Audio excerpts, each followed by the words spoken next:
15일이죠. 홍준표 국민의힘 의원 소식이 들어와 있네요. 다름 아닌 개그맨 유병재 씨에게 참 못된 자다 이렇게 비판을 한 건데요. 홍 의원은 인물에 대한 단평을 종종 남기는 편입니다. 구구절절 길게 하기보다 짤막한 평가를 남기는 편인데 유 씨에 대해서는 못된 자 이렇게만 했네요. 대선 국면이 지금 한창인데 갑자기 웬 개그맨 얘기냐, 홍준표랑 개그맨이랑 뭔 상관이냐 이렇게 궁금해하시는 분들도 계실 텐데 둘 사이에는 아주 직접적인 인연이 있습니다. 유병재 씨가 홍준표 의원에게 차마 입에 담기 어려운 언행을 한 건 시간이 많이 흘렀어요. 하지만 당시에도 그랬고 지금도 유 씨의 언행은 그 개인으로서도 비판받아 마땅하고, 더더욱 흥미로운 건 좋아하면 닮는다고 한국 진보 세력은 정치인들뿐 아니라 그 지지자들 역시도 뼛속 깊이 내로남불 DNA를 갖고 있다, 이걸 보여준다는 사실입니다. 홍 의원의 유병재 평가 살펴보는 시간을 함께 하시죠.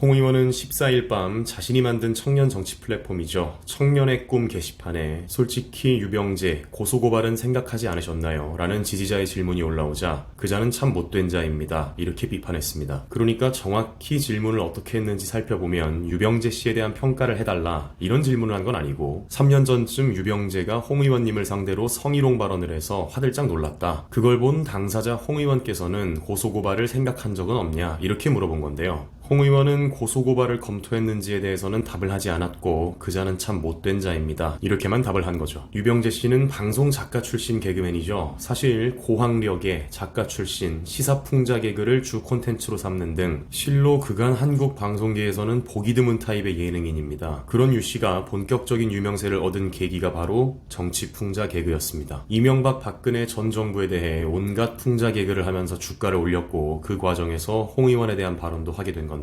그런데 그 발언의 내용이 굉장히 충격적입니다. 나는 조루다. 그래서 절정의 순간에 홍준표 자유한국당 대표가 입 주변을 정리하는 모습을 생각한다. 왜냐면 그게 가장 섹시하지 않은 생각이기 때문이다. 이렇게 발언을 한 겁니다. 정말이지 이건 길게 이유를 설명할 필요도 없이 너무나 무례한 발언인데 정책 비판도 아니고 그냥 인신공격, 성희롱에 가까운 내용이죠. 이렇게 자신을 조롱하고 우스갯거리로 만든 유병재에 대한 고소고발을 검토했는지 홍 의원은 그 질문에는 답을 안 했지만 정치하면서 일반 국민들 고소해본 적 있냐 유사한 질문이 올라왔을 때 없다고 즉답을 했습니다. 이건 홍 의원의 철학 같습니다. 일반인을 상대로는 어떠한 경우에도 법적 대응은 하지 않겠다는 취지겠죠. 누구와는 참 비교되는 대응이라고 할 수 있습니다. 대선 전에 출연했던 한 방송에서 납득하기 어려운 비난이나 비판을 국민들에게 받는다면 어떻게 할 것이냐 이런 질문에 대해서 분명히 참아야죠 라고 답을 했던 문재인 대통령입니다만 헌정 역사상 최초로 국민을 직접 고소한 대통령이 됐으니까요. 이렇게 늘 앞뒤가 다르고 말과 행동이 다르고 네 편 내 편 다른 게 민주당의 핵심 DNA라는 사실 모르는 분들이 없겠습니다만 유병재 씨를 보면서 참 재밌는 건 지지자들도 그 수준이 똑같다는 겁니다. 문재인 정부가 들어서고 나서 얼마나 많은 풍자거리가 있었습니까? 얼마나 많은 국민들의 애환이 있었어요. 조국 사태, 윤미향 사태, LH 사태, 박원순 사건, 인국공 사태, 당장 떠오르는 것만 열거해도 유병재 씨가 그 대단한 재치를 발휘할 수 있는 재료는 차고 넘쳤거든요. 하지만 그는 끝내 문재인 정부에 대한 정치 풍자를 하지 않았죠. 이건 선택한 겁니다. 얼마 전 원희룡 의원이 조국, 추미애 두 전직 법무부 장관을 들어 민주당의 체질을 분석한 적이 있었죠.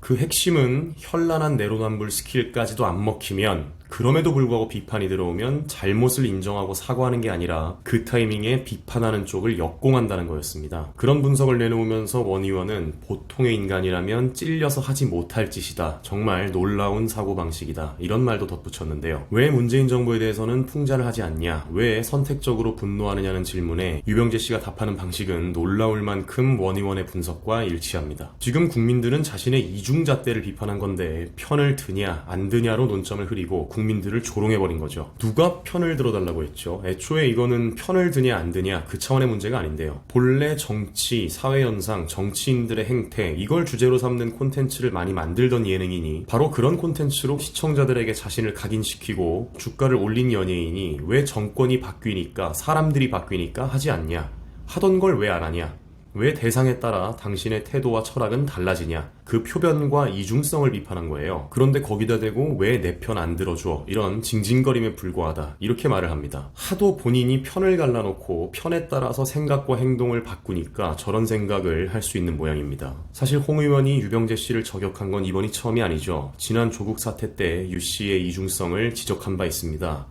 직접 유병재 씨 이름을 거명하진 않았지만 누굴 생각하면서 조루증 치료한다는 그 사람 왜 안 나오냐, 왜 숨어있냐 이렇게 직격한 거죠. 물론 유병재 씨는 2019년 당시는 물론이고 지금까지도 조국 사태에 대해서 어떠한 의견도 내지 않고 있죠. 깨어있는 시민인 척하면서 진영 논리에 따라 선택적으로 이성을 발휘하는 전형적인 내로남불, 민주당의 DNA를 가졌음을 여실히 증명한 거죠. 이렇게 자신을 비판하는 멀쩡한 시청자들마저 조롱하는 지경에 이른 유병재 씨, 그 민낯을 알게 된 연예인들도 불편함을 감추지 않는 분위기입니다. 최근 한 방송에서는 콕 집어서 유병재는 부르지 마라. 걔는 정치색이 짙다. 이런 내용이 방송을 탔죠. 글쎄요, 사람 살아가는 방식이야 워낙 다양하고 스스로의 양심에 비추었을 때 부끄러움을 느끼는 감각도 전부 다르니까요. 유병재 씨가 이런 자신의 이중성에 대해 부끄러워할 줄 알았다면 진작에 이런 일이 없었겠죠. 윤석열 후보가 대통령에 당선이 되고 정권이 교체되면 다시 활발하게 정치 풍자를 하실 게 분명한 유병재 씨. 이번에는 유병재 씨가 정치 풍자를 적극적으로 하면 할수록 국민들에게 그 역겨운 이중성만 재확인시켜줄 것 같은데요.